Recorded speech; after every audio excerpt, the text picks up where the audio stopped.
Queridos amigos, sigo explicando a Nietzsche que, como vosotros sabéis, ya os lo he dicho varias veces, Nietzsche es complicado, es muy difícil y se le explica muy mal. Yo estoy haciendo esfuerzos serios porque no se le conozca con 4 tópicos, sino que profundicemos en su pensamiento de forma muy seria. Hoy voy a intentar explicar algo que es difícil, complicado, pero voy a ver si lo hago inteligible. Sabemos que Nietzsche, alrededor de los años 1872-73, por estos años está colaborando con Wagner para conseguir, ambos querían conseguir una sociedad libre, una humanidad libre, una humanidad muy diferente a la que se estaban encontrando. Pero ambos parten de sensibilidades muy diversas. Wagner, que es 20 o 25 años mayor que Nietzsche, ha tenido unas experiencias ya antes de que naciera Nietzsche o cuando está naciendo Nietzsche, ha tenido ya unas experiencias profundas. En el 1848 concretamente, él ha trabajado o ha corrido delante de las policías y ha levantado barricadas juntamente con Bakunin, que sabéis que era un anarquista considerable. Nietzsche todavía no había vivido este momento y además Nietzsche tiene otro tipo de sensibilidad, aunque los dos pretenden el mismo objetivo, o casi el mismo objetivo: crear sociedades libres, liberar a la humanidad de todos los pesos y de todas aquellas situaciones trágicas en las que se encontraba. Por lo tanto, parten, sobre todo Wagner, de una sociedad que está desgarrada. La sociedad, la humanidad que se vivía en Europa en el 1848 era una sociedad desgarrada por diversas clases sociales. Pero al mismo tiempo de que era una sociedad desgarrada, al mismo tiempo de eso, era una sociedad en la que todos los poetas y la cultura denunciaban que el lenguaje había perdido su sentido, que nos habíamos separado de la naturaleza y que se vivía lo que le va a llamar Hölderlin, le va a llamar la noche oscura de los dioses, donde la palabra está muerta.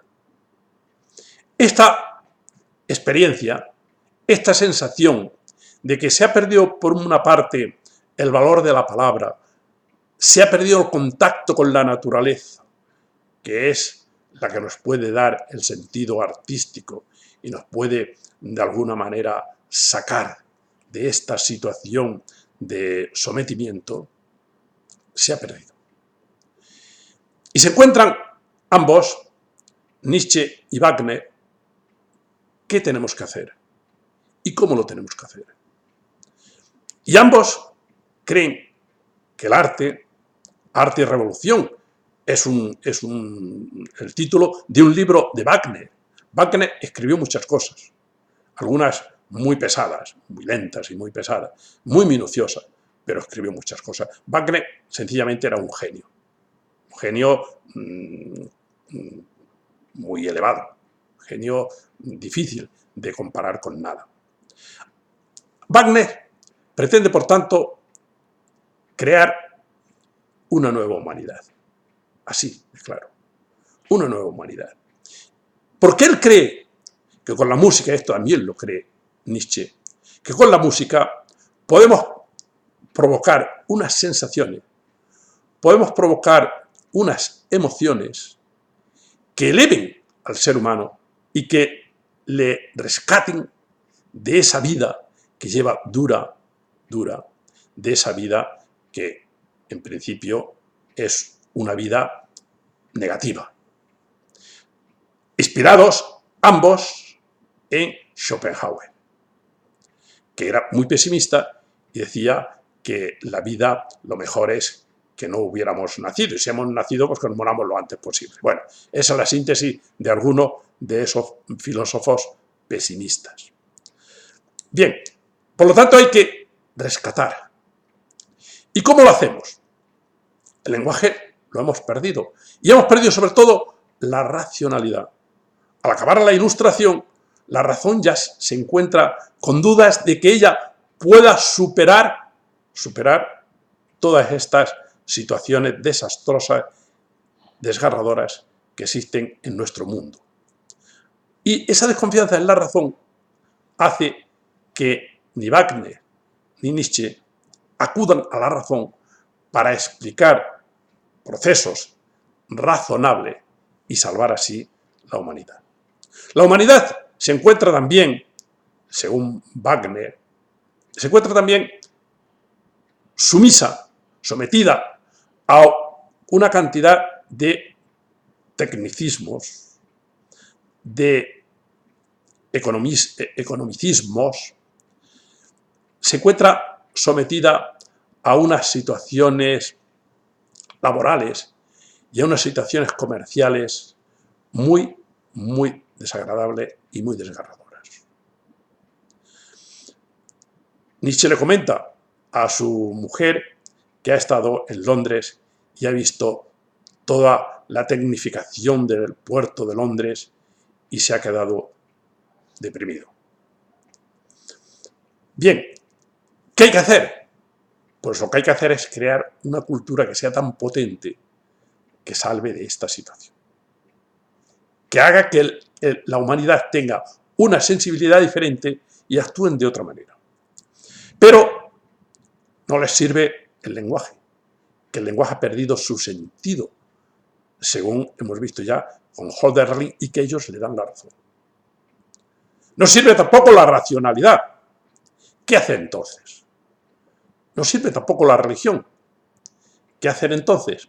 Para que salvemos, para que redimamos al ser humano. ¿Qué hay que hacer? Lo que hay que hacer es utilizar el mito. Vamos a utilizar el mito. Y utilizando el mito, así vamos a conseguir llenar de sentido la vida, llenar de sentido el mundo. Esto es complejo. Ya sabemos que Nietzsche y Wagner estaban entusiasmados con los cuentos de Hoffmann, sobre todo con El puchero de oro, que efectivamente es muy simbólico y es muy mítico. ¿Qué es el mito? El mito es una forma de explicar los procesos, una forma de explicar la vida, la naturaleza, pero dándole sentido. Llenando nosotros de sentido al explicar y al narrar ese tipo de historias, dándole sentido a ello. Voy a poner algún ejemplo. Bueno, todos nosotros sabemos y hemos escuchado montones de cuentos, montones de historias. Había una vez. Empiezan así todo. ¿Y qué es lo que se cuenta?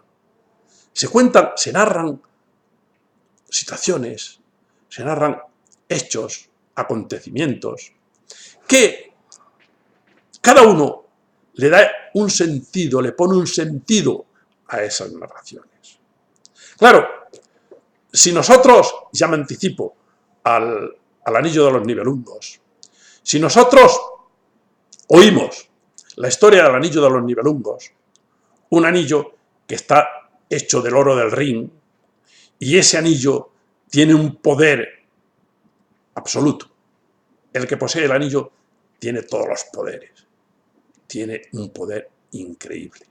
Claro, esto es un mito. Esto es una imagen. Esto no es verdad. Puedes tener un anillo, y eso sabemos todos, que por tener un anillo no vas a tener todos los poderes. Pero explica muchas cosas. Y cada uno, cuando escucha esto, cada uno le da un sentido a ese cuento. Claro, yo, que escucho el anillo, el poder del anillo, inmediatamente me acuerdo del anillo, del cuento que explica, o del mito que explica Platón. el anillo de Giges. El pastor que ha encontrado este anillo en una cueva y que se lo ha puesto y que tiene el poder de hacerse invisible.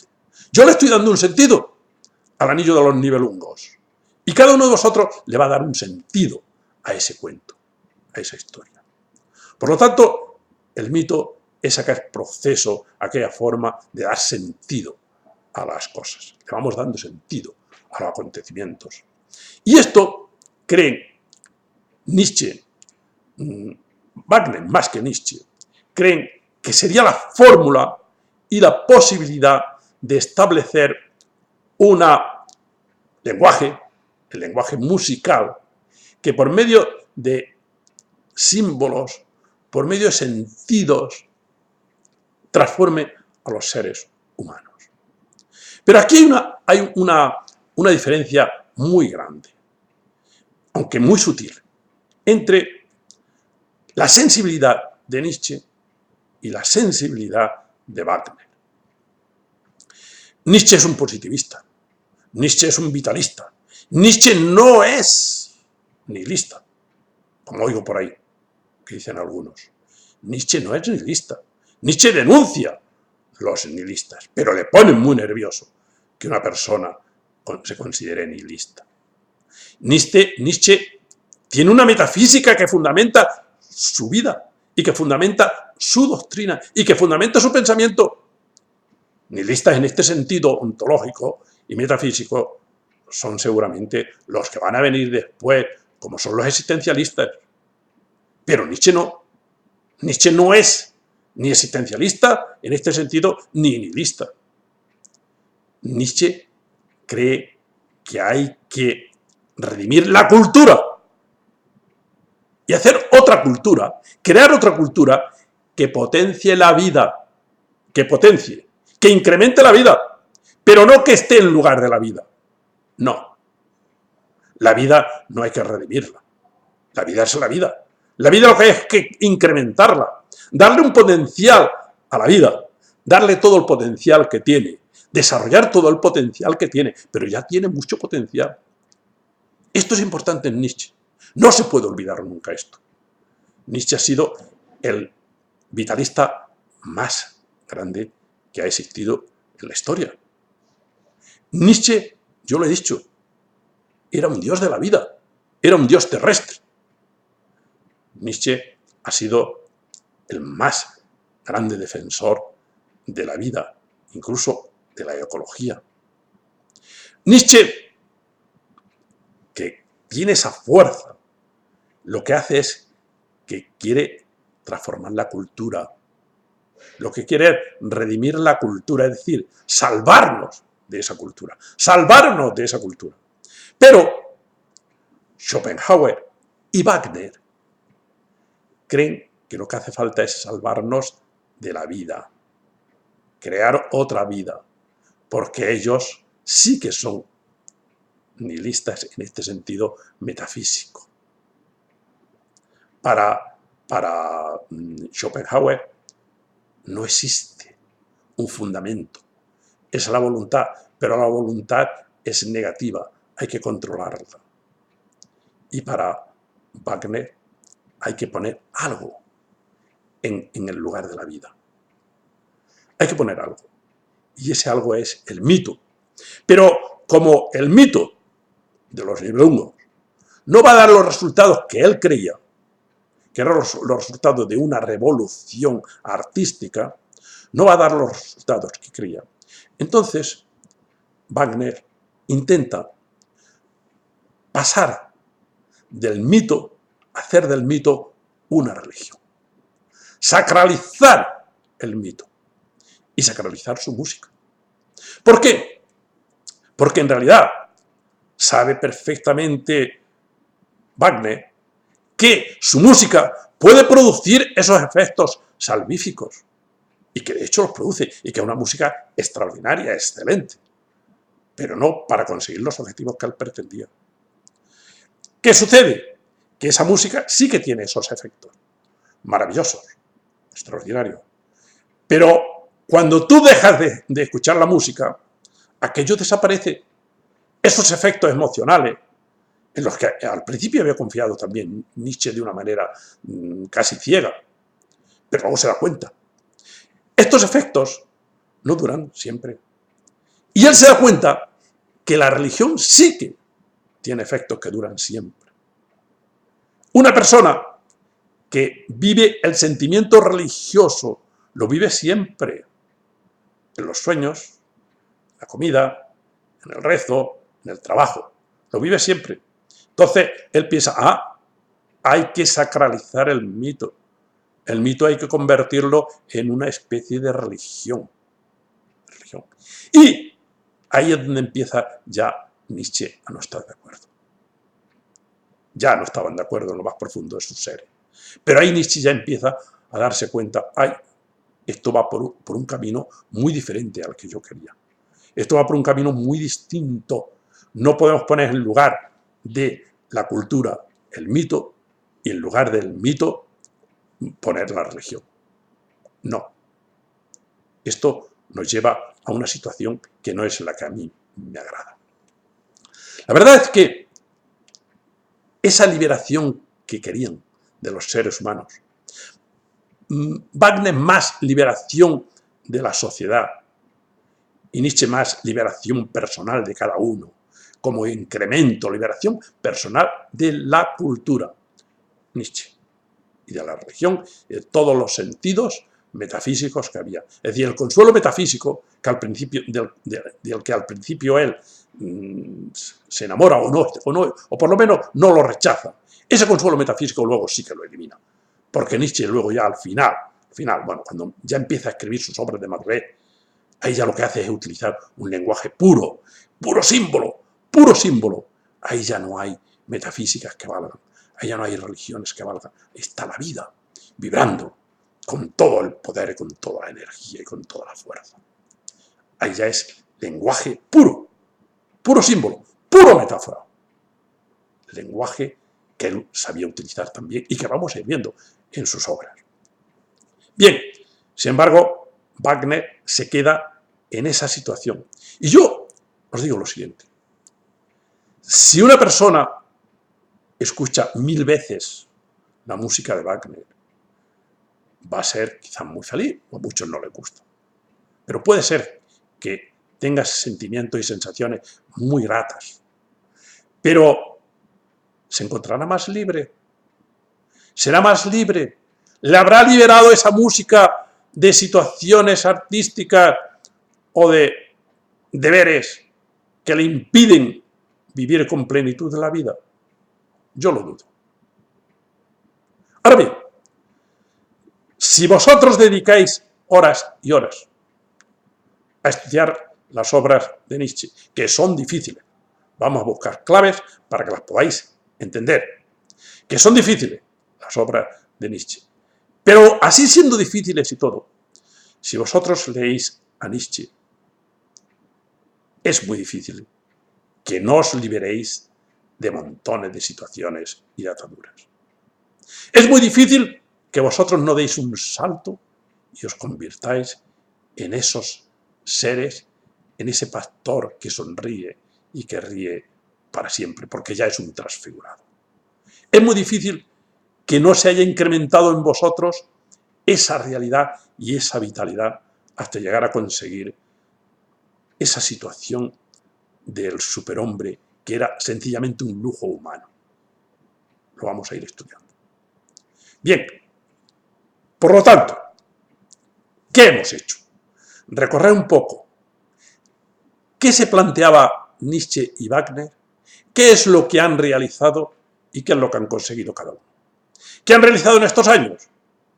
Nietzsche ha dado 2 conferencias extraordinarias y ha escrito un libro que es El nacimiento de la tragedia y ha escrito también lo que se llama las consideraciones intempestivas. No tengo tiempo para analizar todas estas obras. Algunas las hemos analizado ya. No tengo tiempo, pero que sepamos que en estas obras Nietzsche decide seguir un camino potente y un camino de realización de aquello que él pensaba que era lo que había que hacer. Sobre todo de redimir al ser humano de la cultura. ¿Y qué ha hecho Wagner? Wagner ha hecho música, y ha hecho ópera, y ha hecho sobre todo los Nibelungos. Pero los Nibelungos, que como sabéis, el Anillo de los Nibelungos, que como sabéis muy bien, es una ópera en la cual se describen, bueno, es una tetralogía, en la cual se describen acontecimientos, y que lo que pretendía era que al final de la obra mueren los dioses desaparecen, porque se han olvidado de su origen terrestre, y al olvidarse de su origen terrestre se han unido con los Nibelungos, que eran sencillamente personajes, era como la humanidad que busca el poder, que ha buscado el poder, que ha buscado la posesión, que ha buscado el oro, que ha buscado el anillo, y entonces todo eso se hunde. Cuando Brunilda le da el anillo, vuelve el oro al ring, entonces se hunde los cielos, se quema todo aquello. Y entonces aparece el hombre libre. Esto es lo que Wagner pretendía, pero no consigue que tenga los efectos que tenía que tener.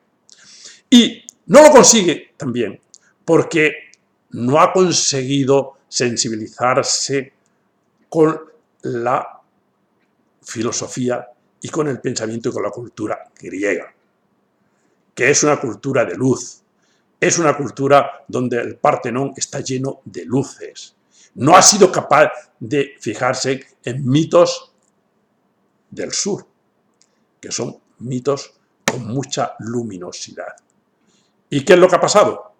Pues que ha elegido los mitos del norte, y los mitos del norte con esa música del norte es sencillamente pesada. Y para decirlo de forma rápida, Sigfrido no tiene nada que ver con Ulises, en absoluto.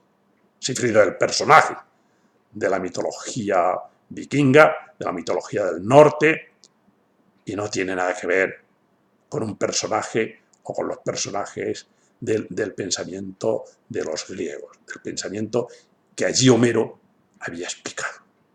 O puede ser un Ulises o un Aquiles. Son personajes de otro ritmo. Y Nietzsche sí que ha aprendido. Y Nietzsche sí que es amigo de esa luminosidad del sur. A veces lo decimos, es que allí sí que se vive la vida, pero luego no somos consecuentes con lo que estamos diciendo. Y Nietzsche quiere que esa cultura, que él la ve expresada en la música de Bizet, la música de Carmen, esa música sí que tiene luminosidad, y esa música sí que nos acerca a ese espíritu dionisíaco del que había hablado Nietzsche. Ya sabéis que en la anterior charla, en el anterior vídeo, os hablé de una dualidad. Por un lado Apolo y por otro lado Dionisos. Son las claves que él va a utilizar para explicar su pensamiento. Evidentemente, en estas dualidades, que ya hemos visto muchas que defendía Nietzsche, Dionisos representa a la expansión de la alegría, a la expansión de la vida, representa a la expansión de la emoción, a la expansión del sentir, mientras que Apolo representa a el pensamiento, al pensar, a la razón, al control, a la medida y sobre todo, según Nietzsche, a eliminar o por lo menos a no dejar que la vida se desarrolle. Y no olvidemos lo que dije en el otro vídeo, que para Nietzsche una cultura es potente, fuerte, cuando el dios Apolo es capaz de resistir y de soportar en sus estructuras, es capaz de soportar a el dios Dionisos. Cuando el dios Dionisos puede expresarse de forma clara, de forma sincera y de forma auténtica, sin que el dios Apolo lo destruya. Esta es la síntesis. Y que yo os decía hacer pasar toda la vitalidad, todo el corazón, por el tamiz del entendimiento, pero no para frenarlo o matarlo, sino para potenciarlo. Perdonad que me he hecho un poco largo en este vídeo, pero creo que lo merecía. En todo caso, muchas gracias, que seáis felices.